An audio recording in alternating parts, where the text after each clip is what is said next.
चारण शक्ति संगठन के माध्यम से, इस इंटरनेशनल वेबसाइट के माध्यम से पूरे भारतवर्ष के चारणों और विश्व के अन्य अन्य देशों में रहकर चारण परंपरा से जुड़े हमारे चारण समाज के सब अग्रगण्य महानुभावों को मैं तहे दिल से उन सबका हार्दिक स्वागत करता हूं। और आज मुझे ये आप सबके स्नेहवश अवसर मिला है, तो मैं आज के इस सेशन में चारण साहित्य और संस्कृति उसके बारे में कुछ एक बात आप सबके सामने रखने का प्रयास करूंगा। चारण परंपरा की जब बात आती है तो हम सबको ख्याल है, अन्य समाज के लोगों को शायद ज़्यादा परिचय हो न भी हो, मगर जो चारण ज्ञाति से है, जो चारण परंपरा से जुड़े हैं, उन सबको मालूम है कि चारण परंपरा बहुत प्राचीन धरोहर है। वेद काल से लेकर सांप्रत समय तक ये परंपरा जुड़ी हुई है। यजुर्वेद में चारणों का उल्लेख मिलता है। रामायण, महाभारत, श्रीमद् भागवत, पद्म पुराण, विष्णु पुराण, गणेश पुराण, शिव पुराण और अन्य पौराणिक ग्रंथों में चारणों के बारे में उल्लेख हुआ है। उसके संदर्भ में कई ऐसी बातें मिलती है कि जिससे हमें इस बात की प्रतीति होती है कि आदिकाल में तो चारण देव स्वर्ग में था और देवों के साथ वहाँ उसका निवास था। वहाँ भी वो ऋषि तुल्य आदरणीय माने जाते थे और देवों को भी आशीर्वाद देने की उनकी क्षमता थी। ऐसे बहुत सारे उल्लेख रामायण में, महाभारत में और अन्य ग्रंथों में मिलते हैं। महाभारत में तो वहाँ तक कहा गया है कि चारण भगवती शारदा का उपासक है, देवी उपासक है। उसकी शक्ति उपासना इतनी प्रबल थी कि कुरुक्षेत्र के युद्ध में जब युद्ध शुरू होने वाला है, उस समय भगवान कृष्ण अर्जुन को समझाते हैं कि तुम्हें शक्ति उपासना करनी चाहिए। जो चारण शक्ति उपासना करते हैं उसी परंपरा का एक संदर्भ महाभारत में मिलता है। रामायण के संदर्भ में तो बहुत ऐसे उदाहरण मिलते हैं कि महाराज रामचंद्र के राज्याभिषेक के समय चारों वेद चारणों के स्वरूप लेके वहाँ उपस्थित हुए थे।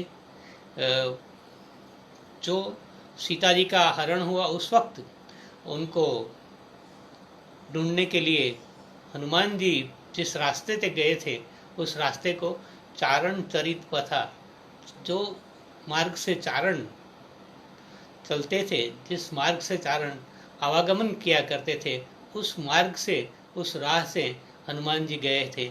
ऐसे उल्लेख भी मिलते हैं। ये चारणों की प्राचीन परंपरा के बहुत सारे संदर्भ हम पौराणिक ग्रंथों से आज तक हमारे पूर्वजों ने और कई ग्रंथों में कंठस्थ परंपरा और वाचिक परंपरा के साथ साथ लिखित परंपरा, हस्तप्रतों में भी ये उल्लेख मिलते हैं, प्रकाशित ग्रंथों में भी ये संदर्भ मिलते हैं। तो उसी तरह से चारण परंपरा के साथ जुड़ के हमने जो एक परंपरा साहित्य उपासना की चारणों के बारे में यही कहा जाता है कि चारण शक्ति उपासक है, साहित्य उपासक है और सत्य का उपासक है। तो शक्ति, सरस्वती और सत्य की उपासना, ये चारणों की ऐसी तीन विशिष्ट परंपरा है जिससे हमें ये प्रतीत होता है कि चारण अन्य समाज से किस तरह से भिन्न है, अन्य समाज के लोगों से उनकी एक आगवी पहचान क्या है, किस तरह से है। क्योंकि एक परंपरा तो ये भी रही है कि उल्लेख मिलता है कि भगवान शिव और सती, जब सती दक्ष यज्ञ में पिताजी के पास यज्ञ में जा रहे थे तो शिव ने उसके साथ अपने गण चारणों को भेजा था और वहाँ सती ने आत्मविलोपन किया। उसके बाद जब चारणों को पृथ्वी पर आने का आदेश मिला तो भगवती सती ने कहा कि आप निश्चिंत होके जाइए, जब जब ज़रूरत होगी तब मैं आपके पास आऊँगी।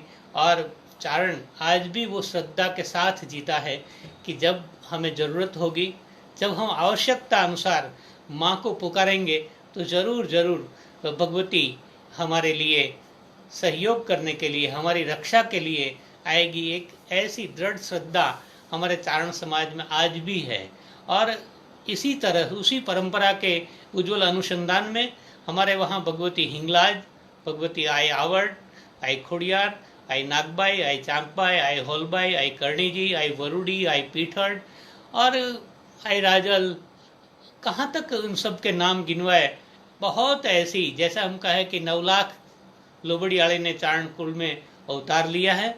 और 9 लाख लोबड़ियाली जब हम कहते हैं तो उसका मतलब भी यही है कि हमारे घर घर में जो भगवती स्वरूपा चारण आइया ने जन्म लेकर हमारी कुल परंपरा को उजागर किया है, वो आज भी हमारे परिवार में हमारे साथ रह के हमारी रक्षा करती है। उनके आचार विचार और उनकी जो श्रद्धा है, भक्ति है, वही हमारा पूरा संबल है। बहुत सारे उदाहरण ऐसे मिलते हैं जिससे हम ये प्रतीत कर सके कि जब जब आपत्ति आई तब चारणों ने और भगवतियों ने अवतार लिया और अवतार कार्य पूर्ण करने के बाद उन्होंने अपनी अवतार लीला समाप्त कर ली है। मगर सबसे बड़ी बात यह है कि आई सोनबाई माँ सदाई कहा करते थे कि जीवित रहकर किसी से पूजा करवाना वो सही नहीं है। मगर माँ की बात तो ये थी कि पूजा आदर्श की होती है, पूजा गुणों की होती है, पूजा चारित्र निष्ठा की होती है, पूजा सत्य की होती है। व्यक्ति तो निमित्त मात्र है। यानी हम सदैव व्यक्ति नहीं, समष्टि के कल्याण की बात सोचते हैं। और जब जब समष्टि के लिए आयो ने सहयोग किया, जब समाज पर आपत्ति आई तो हमारी आई आवड़ ने, हमारे आई हिंगलाज ने, हमारी आई वरुड़ी ने, आई पीठड़ ने ऐसे ऐसे कार्य किए कि आज भी उस कार्यों को, उनके चरित्रों को जानकर हम इतने प्रतिष्ठित समाज के सामने एक अपनी ओळख, अपनी परिचय प्रस्तुत कर सकते हैं कि हाँ, हम चारण है। और चारण होना ही सबसे बड़ी बात है, क्योंकि उसमें चारणत्व सम्मिलित है। और चारणत्व का मतलब भी यही है कि वो पर काज, यानी चारण सत्य का उपासक तो हो ही, साथ साथ वो परोपकार से अपना प्राण देते थे। जैसे हम कुछ एक उदाहरण देखें कि आई आवड़, तो आई आवड़ ने जब सिंध में सुमराओं का शासन था और सुमरा अत्याचारी हो गए थे, तो उन अत्याचारियों के शासन को माँ ने परास्त करके आई आवड़ ने अपनी शक्ति से सुमराओं को परास्त किया था, हाकड़ा समुद्र को भी सोच लिया था। और एक परंपरा तो यही कहती है कि जब उनके छोटे भाई को सर्पदंश हुआ था, तब आई आवड़ ने अपनी छोटी बहन खोड़लाई, जिनका नाम, पुराना नाम तो लादुआई था, उनको कहा था कि आप समुद्र से अमीकूपा ले आइए और मैं ज़रूरत होगी तो सूर्य को उगने से रोक लूँगी। और यही मान्यता है। आज भी लोग कहते हैं कि आई आवड़ की आण लाजाड़ू लोपे नहीं, भरे न डगलू भाण कर्मी कश्यप राउत। तो जब आई खोड़ल को आने में कुछ एक समय देर लगी थी, तो आई आवड़ ने अपनी लोबड़ी उनके सामने, सूर्य के सामने रख के कहा था कि हे कश्यप के पुत्र सूर्यदेव, आप आई खोड़ल के आने तक रुक जाइए। और कहते हैं कि सूर्य ने आई आवड़ की बात स्वीकृत की थी। ऐसी एक परंपरा हमारे समाज में आज भी प्रचलित है और वो एक श्रद्धा का विषय है। आज भी भिखुदान भाई कभी कभी बात करते हैं कि गिरनार के आसपास, गिरनार के जंगलों में हमारे जो नेशवासी चारण हैं, तो उस नेशवासी चारण बहनें जब जब कहीं न कहीं जाना होता है तो विसावदर या आसपास के शहर में कुछ एक घी बेचने और अपनी आवश्यक चीज़ें लेने जाती है। शाम का वक्त हो जाता है तो जाने में देर हो जाती है और ट्रैवल के लिए वहाँ वो यातायात की सुविधा भी कम है, तो इंटीरियर जाने में देर लगती है। तो कहते हैं कि वो आज भी अपनी लोबड़ी का, अपनी लोबड़ी का एक छेड़े को गांठ लगा देती है और सूर्य के सामने रह के कहती है कि हे सूर्यदेव, जब तक हम अपने नेश में पहुंच जाए तब तक आप रुक जाना। और उनकी श्रद्धा है, उनकी श्रद्धा का ये संबल पूरा है कि आज भी उनको ये प्रतीत होता है कि हाँ, हम जब तक पहुंच जाएंगे सूर्यदेव हमारे लिए रुक जाएंगे या वो अस्त नहीं होगा। वो एक ऐसी श्रद्धा है चारणों के लिए कि ऐसे बहुत सारे उदाहरण, जैसे आई चांपबाई, तो कहते हैं कि आई चांपबाई जब हिंगलाज यात्रा के लिए निकले थे तो अंजार के पास खेड़ोई गांव है, उस खेड़ोई गांव में रात को रुके। लोगों ने कहा कि आई यहाँ तो सिंह का प्रकोप है, सिंह रात वरत आके पशुओं को मार डालता है। तो आई ने अपने खेडूत को भेजा कि जाओ आप गांव में जाके किसी से पूछो कि आई एक रात रुकने के लिए यहाँ आए हैं तो उनको व्यवस्था करो। मगर लोगों ने मजाक के साथ कहा कि यदि आई है तो फिर उसे चिंतित होना कोई आवश्यकता नहीं है, आप वहीं ही रुक जाओ। और जब रात को आई के बेल को सिंह ने मार डाला, सुबह में वही खेडूत गांव में गया कि भाई आई के बेल को मार डाला है, आप कोई एक बेल दे दो, हम हिंगलाज से वापस आते वक्त आपको बेल दे जाएंगे। मगर लोगों ने तब भी उसको मजाक का केंद्र बनाया कि आई है तो कह दो ने वो सिंह को ही गाड़े जोड़ दें।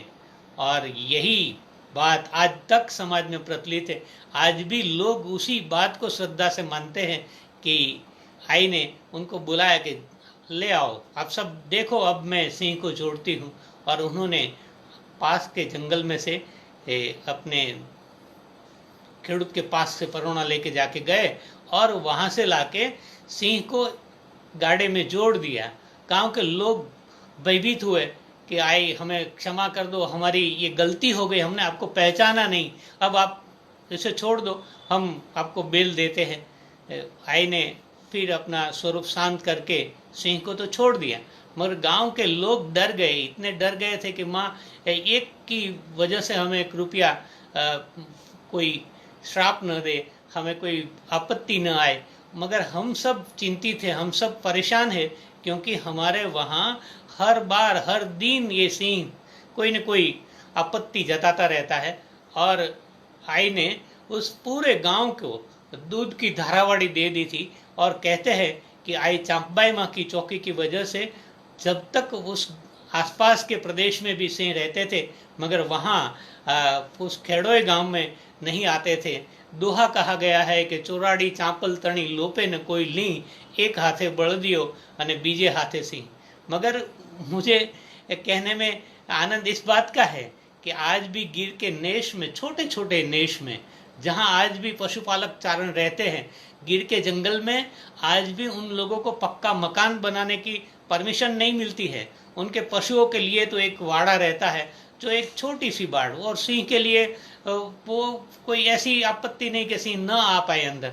मगर जब सोते हैं तो सोते वक्त कहते हैं कि गिर के मालधारी या अपने चारण परिवार के लोग या चारण की बहन बेटी रात को सोते वक्त अपने पशुओं के वाड़े के पास एक रेखा या एक प्रदक्षिणा करके कहती है कि आई चांपबाई अपने पशुओं की रक्षा करना। और आज भी उनकी एक श्रद्धा है, उनकी एक मान्यता है, उनका एक विश्वास है कि आज भी गिर के जंगल में रात को उनके बाड़े में आके सिंह स्वीकार नहीं करता है। तो चारण परंपरा ऐसे, उनमें बहुत सारे उदाहरण आई परंपरा के ऐसे मैं दे सकता हूँ। आप सब भी परिचित है। आप आई खोड़ियार के बारे में बात करें, आप आई वरुड़ी के बारे में बात करें, जिन्होंने कुलड़ी ये हेकण कटक रा नवगण जब जाहल की रक्षा के लिए निकला था तो आई वरुड़ी, तो उस वक्त उनकी आयु छोटी थी, छोटी छोटी बहनें साथ बैठ के खेला करती थी। मगर जब पता चला कि रा नवगण निकला है और जाहल की रक्षा के लिए जा रहा है तो आई ने उनको प्रसाद लेने के लिए वहाँ निमंत्रित किया। और आई ने अपनी एक कुलड़ी से कुलड़ी ये हेकण कटक जमायो, एक कुलड़ी में से पूरे सैन्य को आई ने प्रसाद खिलाया। ऐसी एक श्रद्धा है। और जब रानवगढ़ ने कहा कि आई मैं जा तो रहा हूँ मगर ये बीच में समुद्र है, दूर होके रण घूम के जाऊंगा तो बहुत समय लग सकता है, इसलिए कृपया करके मुझे जाहल की रक्षा में आप मदद करें।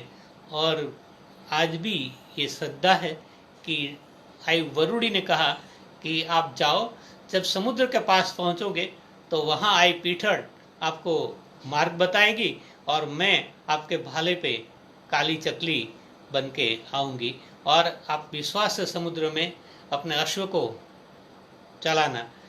यही श्रद्धा है कि जब नवगण गया तो समुद्र में कीड़ा हो गया, समुद्र में मार्ग हो गया और आई ने पीठड़ ने उनको मार्ग बताया था।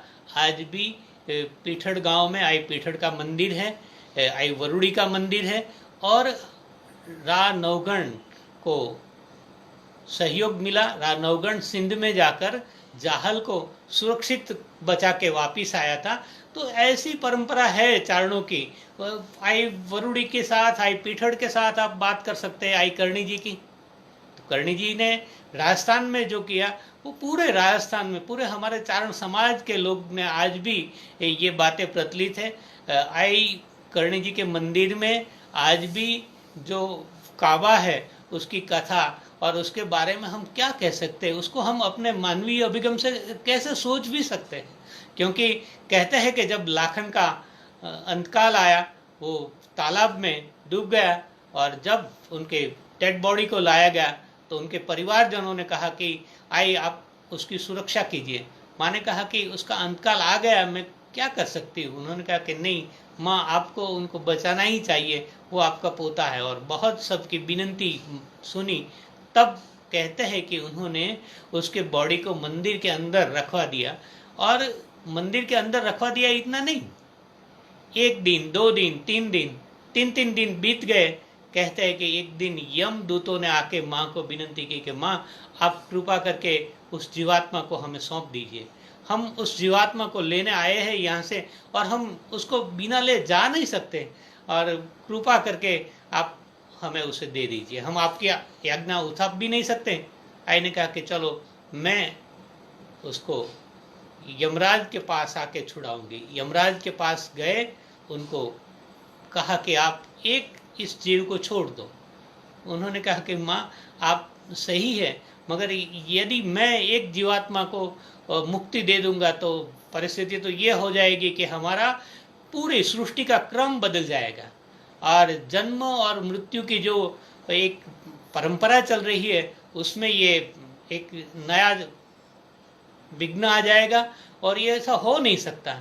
आई करणी जी ने कहा कि आज तक कोई माँ आपके पास यहाँ आई नहीं है, मैं आई हूँ तो आप उसे जाने दो। फिर भी नहीं माने तो कहते हैं कि आई करणी जी ने कहा कि अब ये एक नहीं, वो तो नहीं आएगा, मगर मेरे वंश में जन्म लेने वाला एक भी देपावत यहाँ नहीं आएगा। आज भी देशनोक में ये श्रद्धा है। देशनोक जाकर आप मंदिर में देखिए तो उस बात की प्रतीति है। पूरा विश्व के संशोधक, वैज्ञानिक और डॉक्टर्स अचंभे में है कि इस मंदिर में इतने काबे रहने के बावजूद वहाँ कोई प्लेग नहीं होता है, वहाँ कोई ऐसी दुविधा नहीं होती है। जो प्रसाद मंदिर में पहले काबा लेते हैं उसी प्रसाद को आज भी लोग श्रद्धा के साथ लेते हैं। मेरा कहना इतना ही है कि हम उस परंपरा से जुड़े हैं। उस परंपरा में आई राजल हो जो अकबर के नवरोज को बंद करा के पृथ्वीराज राठौड़ की पत्नी की लाज बचा सकती हो। ये वालोवड़ में कल आपके पास उसी इस चैनल के माध्यम से भाई श्री कीर्तिदान जी जुड़े थे, तो उन कीर्तिदान जी जो इस गांव में जिनका जन्म हुआ है वालोवड़ में, उस वालोवड़ में हमारे वहाँ जो आई का जन्म हुआ है और वो आई जेतबाई, तो आई जेतबाई ने भी अपनी चारित्र रक्षा के लिए जो दुष्चरित थे उनको दंड दिया और दंड देने के बावजूद ऐसा संघर्ष चला कि उन्होंने कहा कि आपको वालोवड़ छोड़ना पड़ेगा। आई ने कहा कि ऐसा संभव नहीं है। आज तो ये बात है कि सिर्फ उसको मानंग महिड़ा को दंड दिया है, मगर यदि आप उसको नहीं मानेंगे तो आने वाले कल के समय में वालोवड़ में आपका राज्य तो नहीं रह सकेगा, आपको जाना पड़ेगा।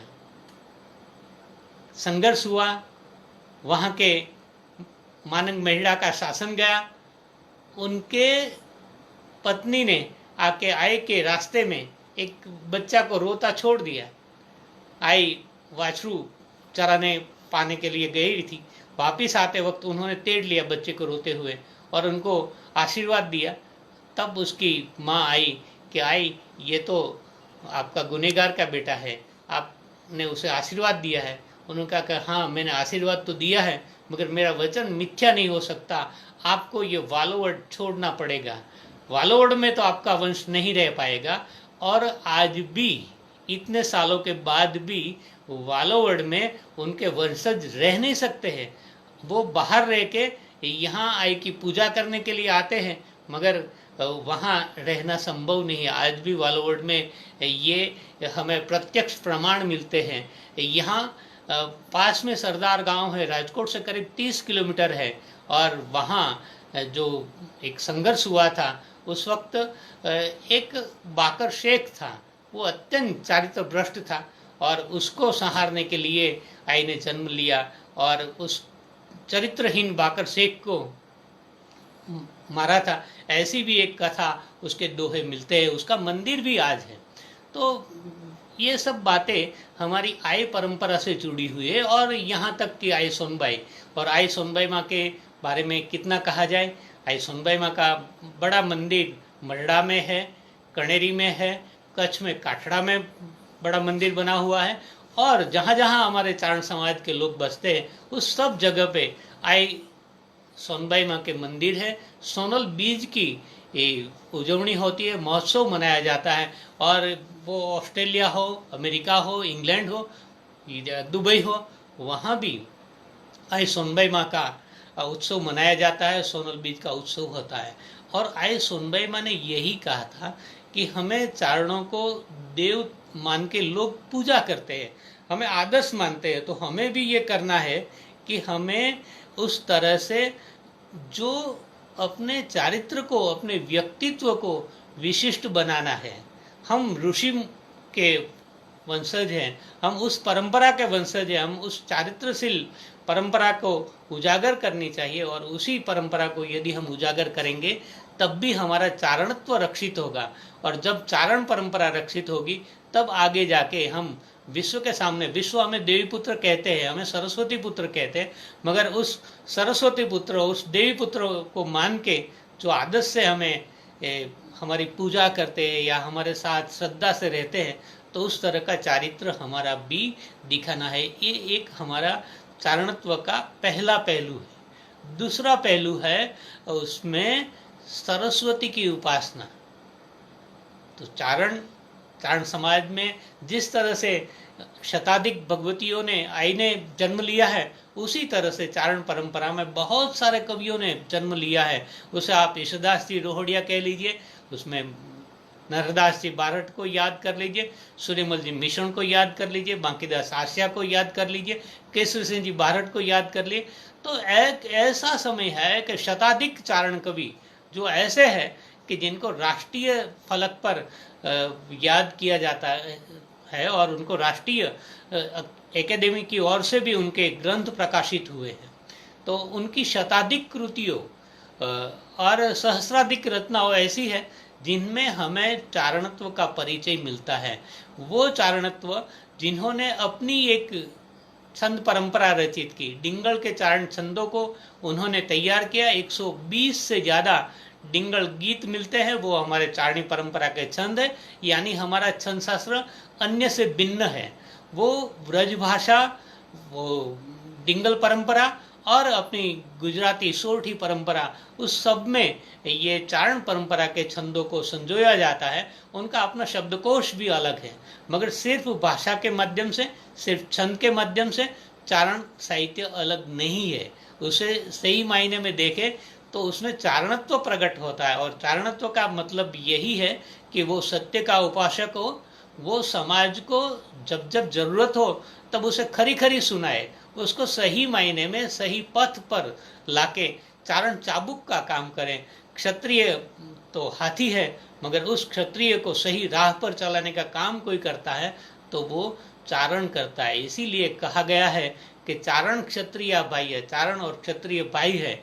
और उसी परंपरा को निभा के करीब 1000 साल का इतिहास मिलता है। मगर चारणों ने अपने काव्यों में किनको स्थान दिया? तो कहा जाता है कि चारणों ने ऐसे वीरों को, ऐसी नारी अस्मिता को, ऐसे जीवन मूल्यों को उजागर किया है जिनसे हमारी भारतीय संस्कृति, हमारी सांस्कृतिक विरासत उजागर होती है। और तीसरा एक महत्व उदाहरण है, वो है हमारी सत्य उपासना। तो चारण सदैव सत्य का उपासक रहा है। चारण राज दरबार में ही नहीं रहते थे। आज भी हम देखें कि जब आज़ादी आई तब आज़ादी तक के कुल जो राज्य पूरे भारतवर्ष में थे वो 572 से ज़्यादा नहीं थे, और उस सब में कहीं चारण राजकवि नहीं थे। कुछ एक राज्यों में चारणों ने राजकवि पद पाया, कुछ एक समाज के क्षत्रियों के आगे उनको गांव गरास मिले, उनको लाख पसाव मिला, उनको करोड़ पसाव मिला, उनको अबज पसाव तक मिला है। वो बातें सही है, मगर सबसे बड़ी बात यह है कि चारण सदैव स्वावलंबी रहा है। वो राज्याश्रित नहीं था। उनके जो गांव मिले वो स्वशासन कहलाते थे। जो गांव मिले उन पर उनका अपना अधिकार रहता था। वहां उस गांव में जाकर किसी राजा महाराजा का शासन नहीं था। चारण अपने गांव का स्वशासक था, और शासन करना वो उनका एक ऐसा कार्य था कि उस गांव की प्रजा की सुरक्षा करना, उसको रक्षित करना, यही काम चारणों ने किया। और उसी के लिए वो स्वावलंबी था, वो परिश्रमी था, वो स्वाश्रयी था, और इसीलिए उन्होंने जरूरत हुई तो पशुपालन किया, पशुपालन किया, अपनी कृषि, अपनी खेतीबाड़ी भी की, मगर अपने पसीने की कमाई उनने खाई है। और जब ऐसी घटनाएं आई कि वो अपने पथ से थोड़ा भी हिला डुला, तो अपनी आइयों ने, अपनी चारण बहन बेटियों ने उसे एक बार चेतावनी दी है, उसे समझाया कि ये मार्ग गलत है, उस मार्ग से कोई फायदा नहीं है। जैसे बहुत प्रसिद्ध एक उदाहरण है कि गिर में एक प्रसिद्ध चारण रहता था, बहुत सुखी संपन्न था, पशुपालन उनका व्यवसाय था। जूनागढ़ का नवाब जब जब गिर में जाता था तो उनका आतिथ्य उनके घर पे ही होता था, उनके साथ मैत्री भी हो गई थी। एक बार जूनागढ़ के शासक ने कहा कि कविराज, आप एक बार हमारे वहाँ नगर में भी आ जाइए, जूनागढ़ में आ जाइए, हम आपका स्वागत करना चाहते हैं। और कहते हैं कि वो चारण जूनागढ़ आया, नवाब ने उनका भव्य स्वागत किया। भव्य स्वागत करने के बाद जब वो वापिस निकला तो कहा कि मैं तो जा रहा हूँ। तो नवाब ने कहा कि ऐसे कैसे जाएंगे, मैं आपको एक हाथी के साथ भेजता हूँ, आप हाथी की अंबाड़ी पर बिराजे और वहाँ अपने नेश तक जाइए, सब लोग देखेंगे कि कविराज हाथी लेके आए हैं। अच्छा, वो हाथी लेके निकला, हाथी पे बैठा, उनको भी मौज आई, उनको भी आनंद आया होगा। वो चलता था हाथी आहिस्ता आहिस्ता। तो जब नेश करीब आया तो आसपास में बातें फैल गई, और कुछ बच्चे जाके चारण आई को बताने लगे कि आइए, देखने आइए, आपका पतिदेव तो हाथी पे बिराज के आ रहा है, उनको हाथी मिला है और हाथी लेके आ रहा है, तो आप उनके स्वागत में आइए।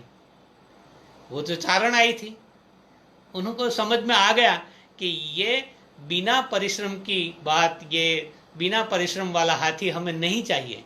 तो उन्होंने एक दोहा कहा कि कंथड़ा कुंजर चढ़्यो, कंथड़ा कुंजर चढ़्यो, लई हेम कटोरा हाथ, माग्या तो मुक्ता फल मळे पण भीख ने माथे बाट। माग्या तो मुक्ता फल, आप किसी से यातना करेंगे तो मोती भी मिल सकते हैं, मगर वो हमारे लिए नहीं, हमें तो उसी मोती से कोई मतलब नहीं है, आप उस हाथी को वापस भेज दो। ये हमारी चारण आई की, ये हमारी चारण बहन बेटियों की समझ थी। और इसीलिए जब जब बहुत सारे ऐसे उदाहरण हैं, जब जब राजा महाराजाओं ने आके चारण आइयों को वंदन किया और कहा कि आई माँ आपके लिए इतनी व्यवस्था कर दे, आपके मंदिर के लिए इतनी व्यवस्था कर दे। आखिर में ये एक बहुत प्रसिद्ध उदाहरण मरडा का भी है। आई सोनबाई माँ जब हयात थे तो जामनगर के राजवी और रानी साहब वहाँ पधारे थे, वहाँ आके उन्होंने रुके, दर्शन किए, भोजन किया, और फिर कहा कि माँ हम आपकी कुछ एक सेवा करना चाहते हैं। आई ने कहा कि अच्छा क्या करना चाहते हो? उन्होंने कहा कि माँ आपके यहाँ बहुत भक्त आते हैं, बहुत श्रद्धालु आते हैं, दर्शनार्थी आते हैं, तो उनको रहने के लिए एक अच्छा सा गेस्ट हाउस बन जाए, भोजनालय बन जाए और उनका आतिथ्य अच्छी तरह से हो, इसलिए आप कहो तो मैं इतनी व्यवस्था कर देना चाहता हूँ, आप हमें आदेश दीजिए। आई ने कहा कि नहीं, हम चारण आइयों को महल की कोई आवश्यकता नहीं है, हमारे लिए तो ये हम स्व पुरुषार्थ से बनाई हुई हमारी झोपड़ी भी, हमारा एक छोटा सा आशियाना भी हमारे लिए पर्याप्त है। आपको आपका महल मुबारक, मुझे महल से कोई सरोकार नहीं है।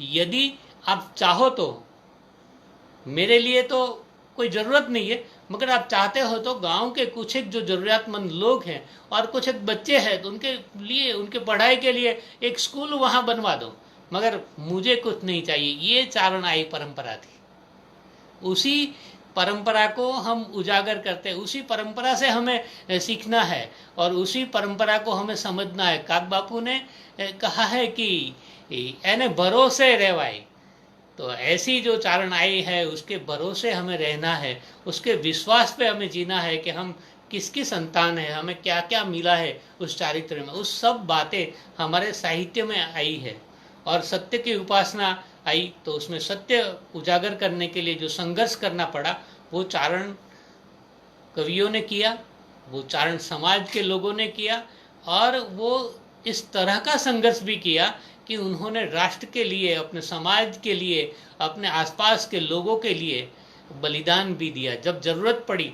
चारण सूरवीर है, चारण जैसे दानवीर है, वो दान लेता है तो लाख लेता है तो 1.25 लाख देता है, उस तरह से चारण सूरवीर है, क्षत्रियों की सराहना करता है, वीरों की सराहना करता है, मगर वो दौड़ सूरवीर है, उससे सवाया सूरवीर है। किस तरह से सवाया सूरवीर है?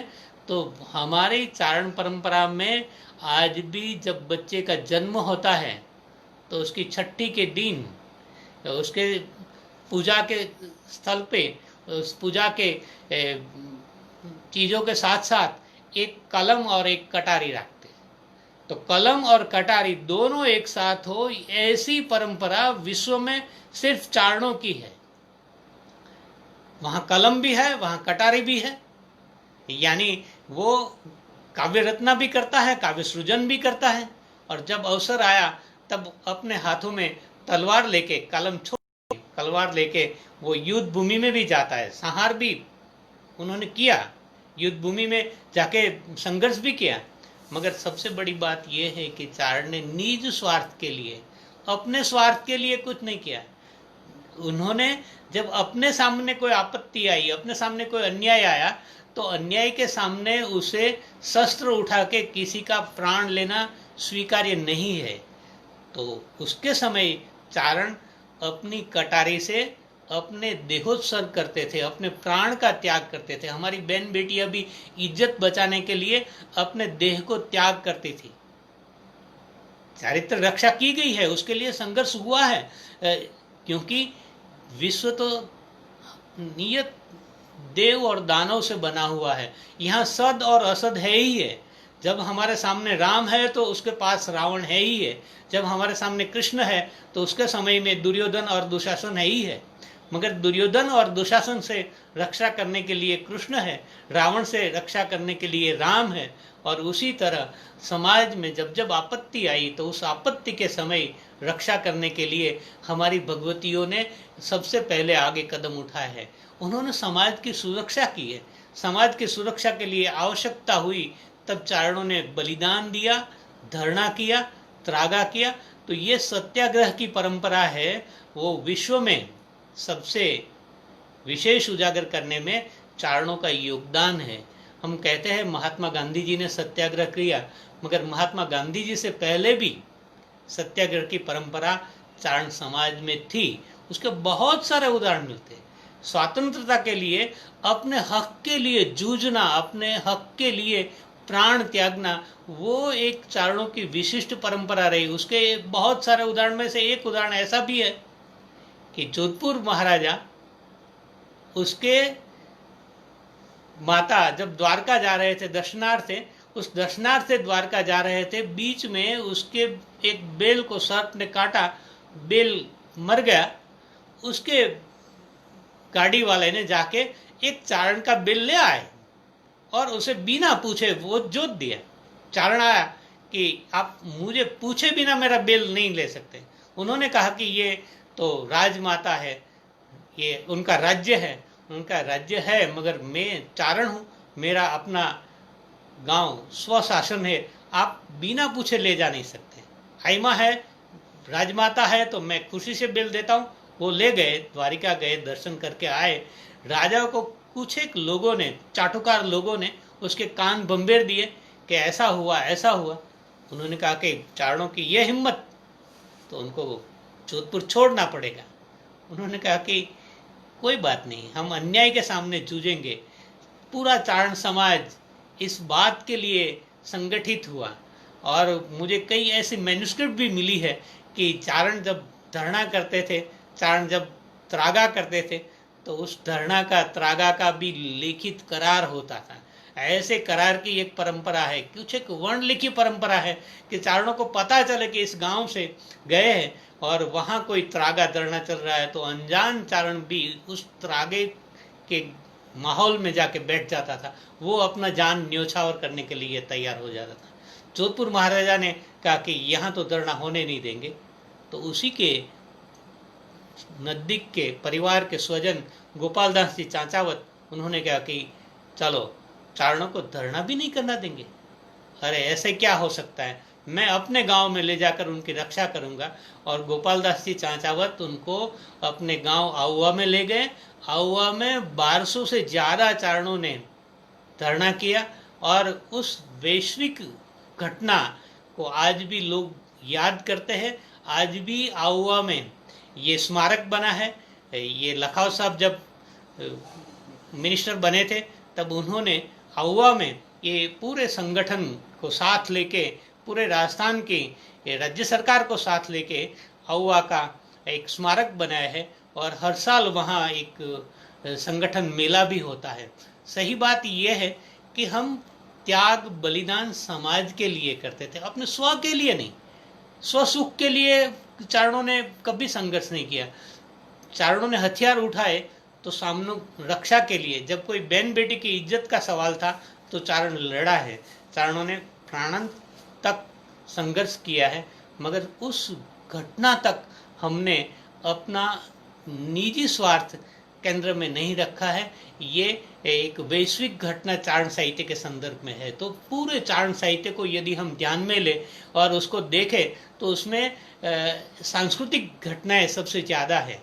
आजकल विश्व के इतिहासकारों ने, विश्व के संशोधकों ने चारण साहित्य को बिना पढ़े ही उसे सामंती साहित्य कह के उसकी अवहेलना की है, उसे उपेक्षा की है। मगर इतने सालों से चारण साहित्य के साथ जुड़ने के बाद मुझे इस बात की प्रतीति हुई है कि चारण साहित्य में जितनी कृतियाँ मिलती हैं उनमें से 50% रचनाएं तो भक्ति की है। वो चारण आई की हो या विष्णु की हो या भगवान राम की हो या भगवान कृष्ण की हो, तो ऐसी 50% से ज़्यादा रचनाएं तो सिर्फ और सिर्फ देवी स्तवन मिलते हैं। और उसमें अपने पौराणिक देवियाँ भी है। चारण कुल में जिनको जन्म मिला है, चारण कुल में रह के जिन्होंने विश्व को अपने जीवन से, अपने आचार विचार से संबल पूरा किया है, तो ऐसी चारणाइयों की सराहना, उसकी चरज और उसकी भक्ति की रचनाएं मिलती है। और अन्य देव यानी चारण की भक्ति एक विशिष्ट परंपरा है। उन्होंने कोई एक संप्रदाय या एक छोटे दायरे में रह के भक्ति नहीं की है। उनकी सांप्रदायिक विशेषता यही है कि वो सदैव सर्वधर्म मम सर्वधर्म सम, सब धर्म को स्वीकृत करने वाला, सब संप्रदाय को स्वीकृत करने वाला है। और अपने लोक देवी देवताओं के लिए भी उन्होंने बहुत सारे छंद लिखे, वो फिर हनुमान जी के छंद हो, फिर मेलडी माँ के छंद हो, या रामदेव पीर के छंद हो, या बाबूजी राठौड़ के लिए छंद हो। तो ऐसी बहुत सारी रचनाएं, यानी आप कह ले कि 50% से ज़्यादा ये रचना तो सिर्फ भक्ति और देवी स्तवन की है। उसमें संस्कृति की बात सबसे पहली है, क्योंकि उसमें तो आचार विचार की महत्ता है।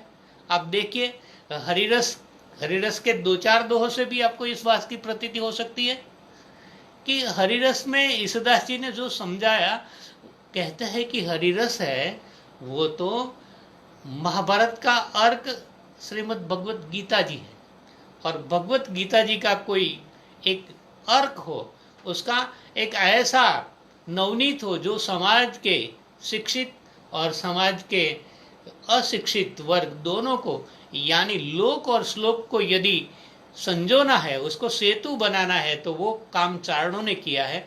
चारण राज्यसभा में विराज के भी बहुत प्रतिष्ठित विद्वानों के सामने, पंडितों के सामने काव्य रचना करता था, और दूर सदूर जंगलों में, अरण्य में बहने रहने वाले कृषि पशुपालक, उन सब के पास भी बैठ के साहित्य की बात समझाता था। तो ऐसी सरल भाषा में भी चारणों ने बात की है।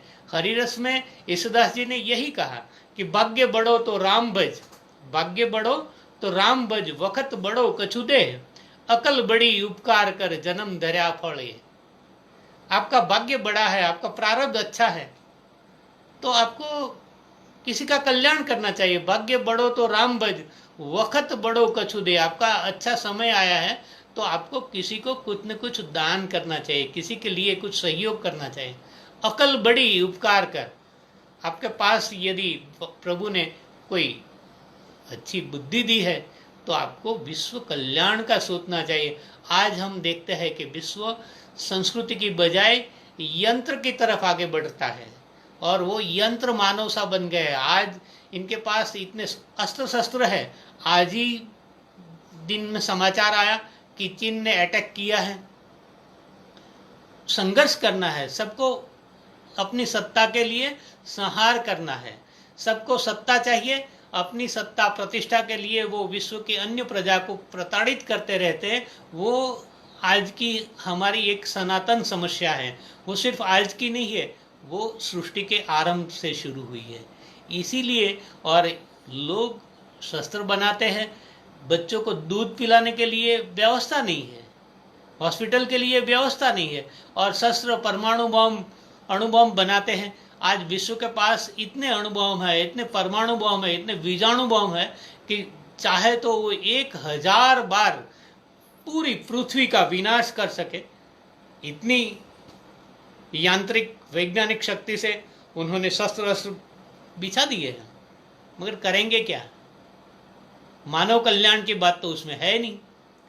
तो हमारे कवियों ने जीवन की निरर्थकता समझा के मानव कल्याण की बात कही है कि हमें जो बुद्धि मिली है वो संघर्ष के लिए नहीं करना चाहिए, हमें तो स्वार्थ त्यज के विश्व कल्याण की बात चिंतन करनी है। व्यक्ति नहीं, समष्टि की बात सोचना, ये हमारी भारतीय संस्कृति है, ये हमारे जीवन मूल्य है। त्याग का महिमा है, और त्याग का महिमा हमारी कृतियों के माध्यम से हमारे कवि काग बापू ने जो एक बहुत प्रसिद्ध रचना की, उसका संदर्भ तो हम चेक गीता जी तक ले जा सकते हैं, मगर उन्होंने तो यही समझाया कि तारा आंगणिया पूछीने कोई आवे, आवकारो मीठो आपजे। आंगणिया पूछीने कोई आवे, आवकारो मीठो आपजे। उसे आवकार तो मिले, आवकार के साथ साथ उसके साथ बैठ के भोजन करना है, उसकी बात सुनना है। आज परिस्थिति ये है कि कोई किसी की बात सुनने के लिए तैयार नहीं है, कोई किसी की बात समझने के लिए तैयार नहीं है। लोग सुसाइड करते जा रहे हैं क्योंकि उसकी बात समझने वाला कोई नहीं है, उसको कोई संबल देने वाला नहीं है। उस समय हमारे चारण कवियों ने यही समझाया कि हमें उसकी बात को समझना है, उसको थोड़ा सा संबल देना है, उसकी बात को सुन के उसके हामी भरनी है, और उसके साथ पादर तक जाके उसको विदाई करना है। तो ये मानवता है। ये मानवता की बात जब हम छोड़ देते हैं, हम विश्व कल्याण की तो बात करते हैं, मगर विश्व का कल्याण होगा कैसे? लोग संपत्ति इकट्ठी करते हैं, कितनी संपत्ति चाहिए, और उस संपत्ति से होगा क्या? कहते हैं राजा नंद के बारे में एक बहुत प्रसिद्ध घटना है कि राजा नंद ने संपत्ति एकत्रित करना शुरू कर दिया, पूरे समाज से संपत्ति एकत्रित कर ली।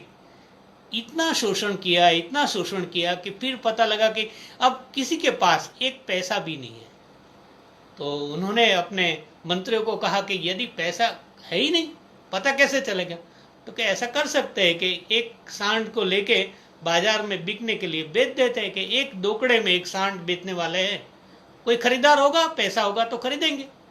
पूरे गांव में, पूरे शहर में घूम के सांडिया वापिस आया कि अब किसी के पास एक दोकड़ा भी नहीं। तो नंद को लगा कि अब भी मुझे पैसा चाहिए, तो क्या करूं?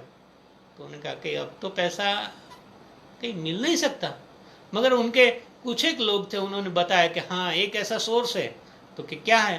तो कि जो कब्र है उसमें डेड बॉडी है, उसके मुंह में एक पाई रखी होती है।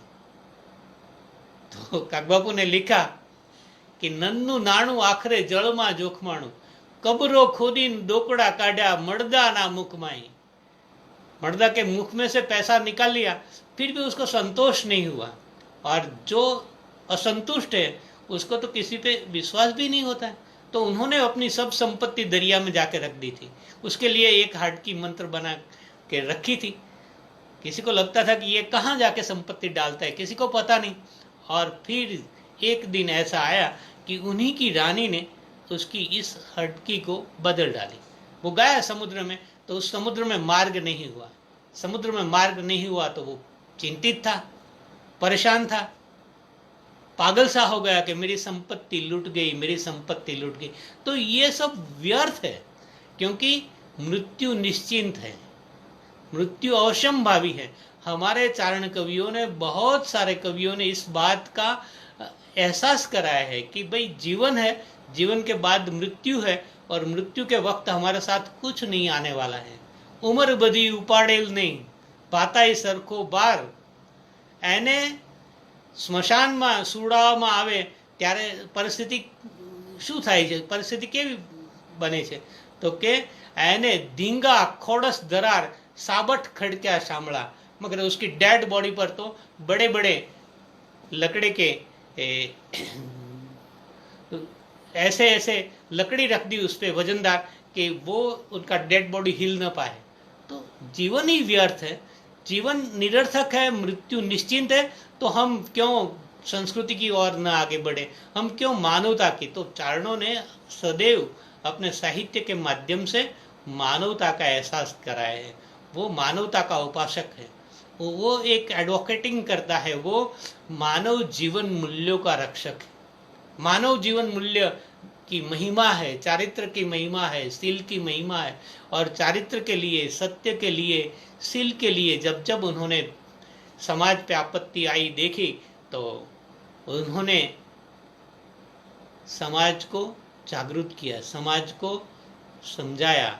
सूर्यमल जी मिशन ने वीर सत्सई में तो एक जो दोहे कहे, उनमें से कुछ एक दोहे तो इतने बड़े प्रसिद्ध हो गए।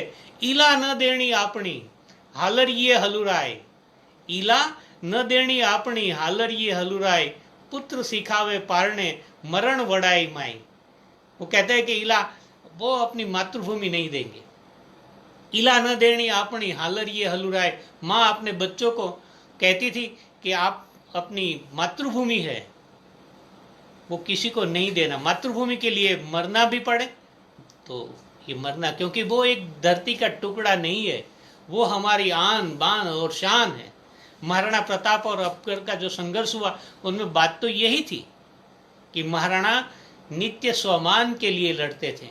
उनकी बात ये थी कि हम स्वतंत्र हैं, आप भी मानव है, मैं भी मानव हूँ, आप स्वतंत्र है, मैं स्वतंत्र हूँ। मगर वो उन्हें स्वतंत्रता से हटा के अपने अधीन लाना चाहते थे। और उस अधीनता के सामने महाराणा प्रताप ने जो संघर्ष किया, उस संघर्ष के समय के जो यश गाथाएं हैं वो चारणों ने लिखी है। गोवर्धनदास बोक्शा, सुराय टापरिया, ऐसे कई चारण कवि है कि वो युद्ध भूमि में भी उनके साथ थे। महाराणा प्रताप के साथ हल्दी घाटी के समर में जब वहाँ युद्ध हुआ तो चारण कवियों युद्ध भूमि में साथ थे। और उन्होंने उस युद्ध भूमि में जो घटनाएं घटी, जो घटनाएं प्रत्यक्ष उन्होंने देखी, उस प्रत्यक्ष घटना को काव्यांकित किया है। आज भी हल्दी घाटी में आप जाइए और हल्दी घाटी में जो एक डॉक्यूमेंट्री फिल्म दिखाते हैं, उसमें जो बहलौल खान पे महाराणा प्रताप की तलवार के जो वार हुआ, उसका जो चित्र अंकित किया जाता है, उस चित्र का आधार यही है कि कवि ने, गुरदनदास बोक्शा ने उसको काव्यांकित किया है। प्रत्यक्ष एक डॉक्यूमेंटेशन बन गया और उसी डॉक्यूमेंटेशन से आधार पर आज ये फिल्म बनी है। महाराणा प्रताप का अश्वचेतक, वो चेतक भी यहाँ गुजरात में धांगध्रा के पास खोड़ गांव से गया था। आई वरुड़ी, महाराणा प्रताप के पूर्वज हमीर जी जब द्वारिका में जल समाधि लेने जा रहे थे तो वहाँ आए और उस समय आई वरुड़ी जी ने उन्हें आश्रय दिया। आई वरुड़ी जी ने उसे समझाया कि आपको द्वारिका के दर्शन के लिए जाना है तो जरूर जाइए, मगर आपको मेवाड़ की भूमि वापिस मिलने वाली है। उन्होंने कहा कि माँ, मेरे पास अब तो कुछ नहीं है, मेरे पास न संपत्ति है, न सैनिक है, न मेरे पास कोई ऐसी व्यवस्था है कि जिससे मैं अपना राज्य वापस ले सकूं। आई ने कहा कि कोई चिंता न करो, मैं मेरे बेटे को कहूँगा, वो अपने 500 अश्व और सैनिक लेके आएंगे, आपको जितनी जरूरत होगी उतना धन भी मिल जाएगा, मगर आपको अपनी मातृभूमि के लिए, हिंदुत्व के लिए लड़ना है। बहुत ऐसी घटनाएं जो बनी है उसे साहित्य के इतिहास में कम स्थान मिला है, मगर ये सही घटना है। आज भी उनके वंशज को वहाँ कविराज का पद मिला हुआ है, आई वरुड़ जी का मंदिर भी बना हुआ है, और ये बारू जी जो गए थे उनके ही वंशज में, वो सौदा बारहट थे तो उनके ही वंशज हुए केसर सिंह बारहट, केसरी सिंह जी बारहट, उनके भाई जोरावर सिंह बारहट, उनके पुत्र कुंवर प्रताप सिंह जी बारहट और उनके जमाई ईश्वर सिंह जी आशिया। एक परिवार के 4-4 लोगों ने आज़ादी के संग्राम में भाग लिया हो, ऐसी एक विरल घटना भी हमारे चारण समाज में प्रसिद्ध है। और कुंवर प्रताप सिंह की जब शहादत हुई तब सिर्फ उनकी आयु 25 साल की थी। 18 साल की उम्र में वो माँ भौम की आज़ादी के लिए निकल पड़ा युवा, और उस युवान को उस वक्त दिल्ली में लॉर्ड कर्जन की जब जुलूस निकलने वाली थी उस पे बॉम्ब फेंकना था। वो जोरावर सिंह के साथ रह के उन्होंने प्रयत्न किया, वो उनका प्रयास थोड़ा विफल रहा, हाथी का मावत मर गया, जुलूस रुक गया, उनके पास सैनिक आए मगर वो वहीं से निकल गए थे। बाद में इधर उधर रास बिहारी के साथ और उधर संग्राम में प्रयत्न करते रहे, संघर्ष करते रहे, मगर जब वो रातानाड़ा के पास, जोधपुर के पास से गिरफ्तार हुए, वहीं आज उनका स्मारक भी बना है और वहाँ से उनको जेल में ले गए। बरेली की जेल में कुंवर प्रताप सिंह थे, उनको प्रताड़ित किया गया, उनको ये भी कहा गया कि आप ये अपना गुनाह कबूल कर लो, आप राज्य के साक्षी बन जाओ तो आपको भी स्वतंत्र कर देंगे, आपके पिता जो हजारीबाग जेल में है उसे भी मुक्त कर देंगे, आपके चाचा के नाम वारंट है वो भी मुक्त हो जाएंगे, और आपकी हवेली जो ले ली गई है, आपकी हवेली जब्त कर दी गई है, और आपकी माँ और आपकी चाची दर दर निराश्रित हो गए, उनको अपने पियर में जाना पड़ा है, तो उस हवेली को भी वापस दे दी जाएगी, मगर आप अपनी माँ के आंसू पोंछने के लिए राज्य के साक्षी हो जाओ। कहते हैं कि कुंवर प्रताप सिंह ने कहा कि मैं अपनी माँ के आंसू पोंछने के लिए हजारों माँ को रुला नहीं सकता, और इतना उनको त्रास दिया गया, उनको इतना उस पर जुल्म गुजारा गया कि बरेली की जेल में वो संघर्ष करते करते शहीद हो गए। शहीद होने के बावजूद उसके परिवार को संदेश भी नहीं दिया गया, संदेश नहीं दिया गया। इतना ही नहीं, उनके अवसान के बाद उनके शव को भी नहीं सौंपा, और हिंदू होने के बावजूद उसको धरती में दफनाया गया। मगर इतिहास ऐसी घटनाओं को उजागर करता रहता है, और आज कुंवर प्रताप सिंह का स्मारक बना है और वो स्मारक बरेली में बना है। तो एक ऐसी परंपरा हमारे चारण समाज की रही है जो संस्कृति के साथ निरंतर आगे बढ़ती है, वो सांस्कृतिक धरोहर है। ऐसी संस्कृति के लिए जिन जिन लोगों ने संघर्ष किया, उन्होंने अपने समाज के लिए बलिदान दिया हो, अपने राष्ट्र के लिए काम किया हो। और उस वक्त समाज जैसा हम मानते थे कि एक छोटा सा दायरा था। जैसे यहाँ सौराष्ट्र में जोगीदास खुमाण है, तो जोगीदास खुमाण एक बारवटिया थे, मगर सिलवंत थे, चारित्रशील थे। तो चारणों ने उस जोगीदास खुमाण को बहुत सराहा है। जोगीदास खुमाण भावनगर महाराजा के साथ संघर्ष करते थे, तो भावनगर महाराजा और जोगीदास दोनों के चारित्र को उजागर किया गया। यहाँ एबल पटगीर एक काठी दरबार थे, अंग्रेजों के सामने लड़ते थे। तो उस वक्त कहते हैं कि एक पालरोभा पालिया नामक चारण कवि था, बहुत बड़ा दुहागीर चारण कवि था। उन्होंने कहा कि एबल, मैं आपके साथ एक शर्त करता हूँ कि क्या, कि आप ये अंग्रेज सरकार का एक गांव, उस पर अटैक करो, उस एक गांव को भांगो, तो मैं आपका एक दोहा बनाऊंगा। और एबल ने ये बात स्वीकृत की। हर दिन वो एक एक गांव को अटैक करते रहे। जब अंग्रेजों को पता चला कि ये क्या हो रहा है, ऐसा हर दिन क्यों होता है, किसी ने ये बात वहां तक पहुंचाई कि भाई ये एक पालरो पालिया नाम का चारण है, उन्होंने ये बात स्वीकार ली है और इसी कारण ऐसा होता है।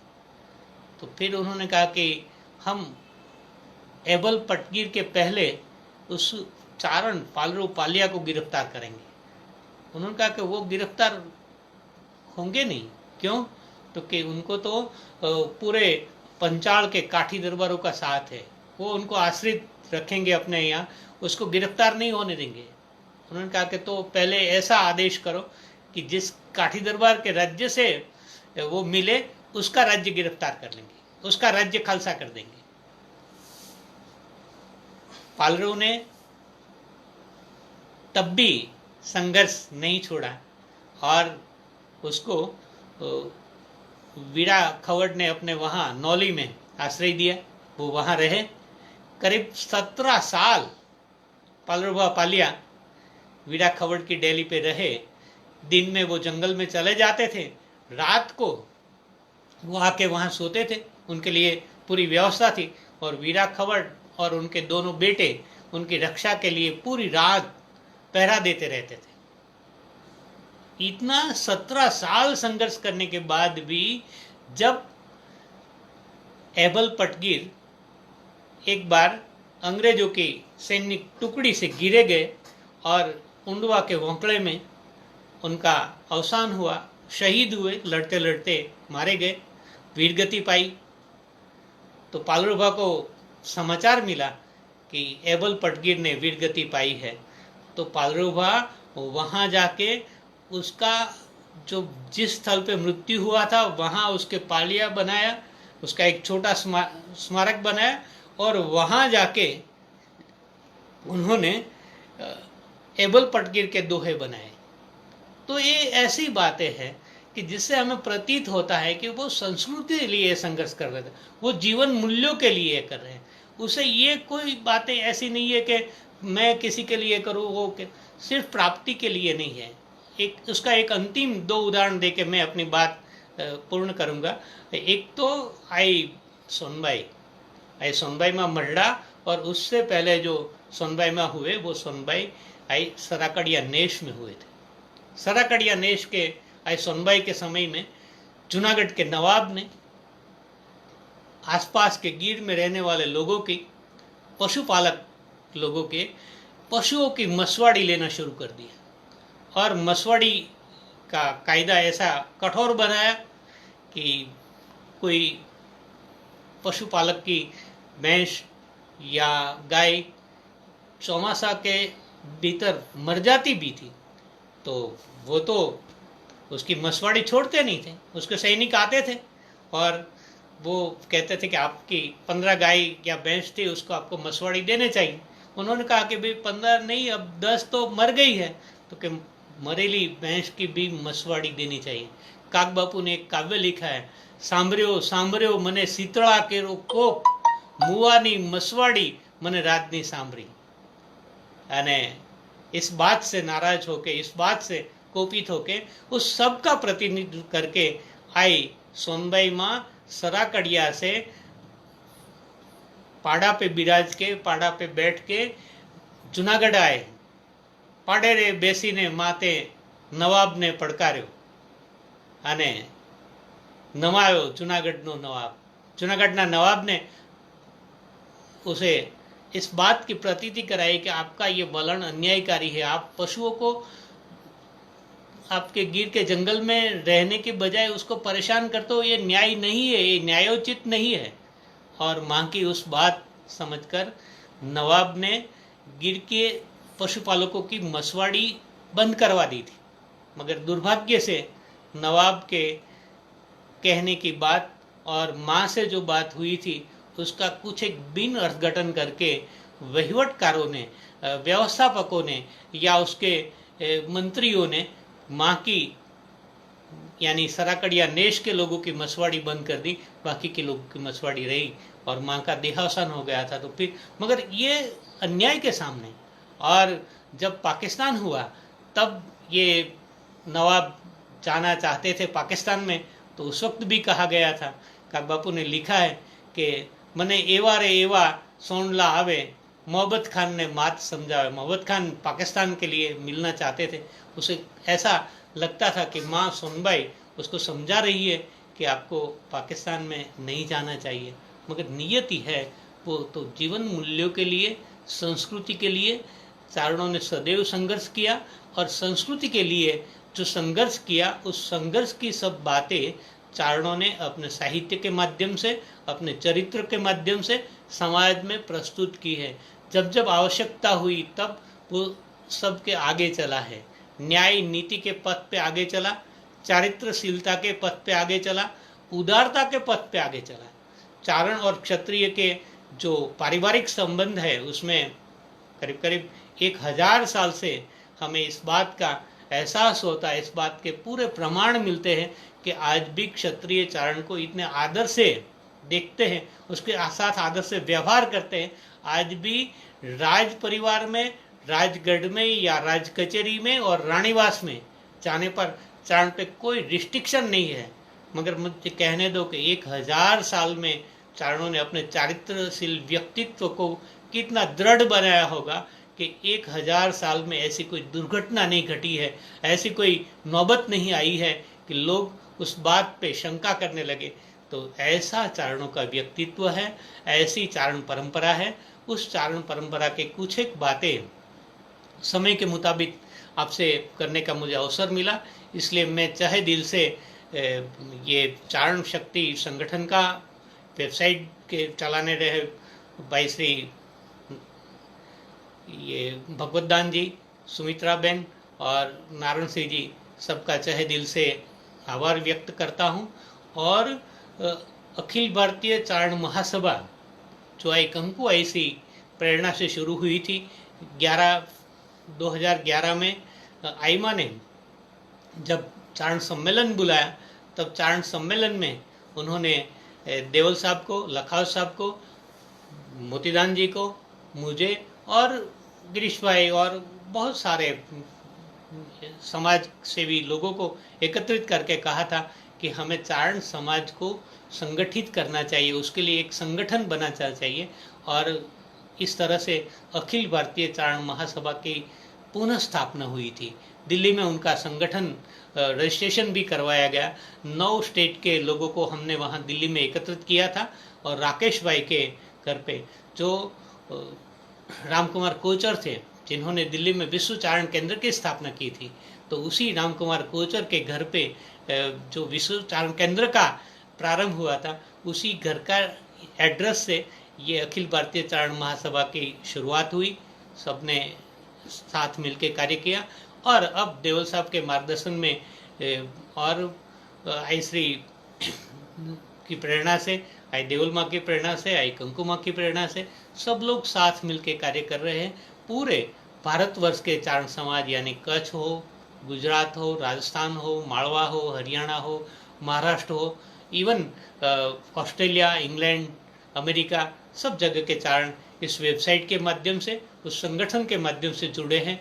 और अब देवल साहब की और माँ की प्रेरणा से ये चारण युवा संगठन बना है और चारण युवा संगठन भी पूरे विश्व के चारणों को संजोना चाहते हैं, उसको संगठित करना चाहते हैं। आज कलयुग है, कलयुग में संघ शक्ति अनिवार्य है। हम सब संगठित हो, हम सब नीति के मार्ग पे चले, हम सब आइयों ने बताए हुए चारित्र और शील के मार्ग पे चले और हमारी चारण परंपरा को उजागर करें। हमें ये याद रखना है कि हमारा जिस कुल में जन्म हुआ है उस कुल में कई भगवतियों ने अवतार लिया है, तो उसी कुल में हमें उस परंपरा को संजोए रखना है। उसी परंपरा के माध्यम से हमें हमारी अस्मिता को उजागर करना है और उस अस्मिता के लिए हमें जो भी करना चाहिए वो नीति और न्याय के पथ पे चल के करना चाहिए। चारणत्व की उपासना हो, भगवती की उपासना हो, यही बात करके मैं आप सबके चरणों में वंदन करके मेरी वाणी को विराम देता हूँ। पुनः आप सबका तहे दिल से धन्यवाद। जय माता दी, जय माता दी।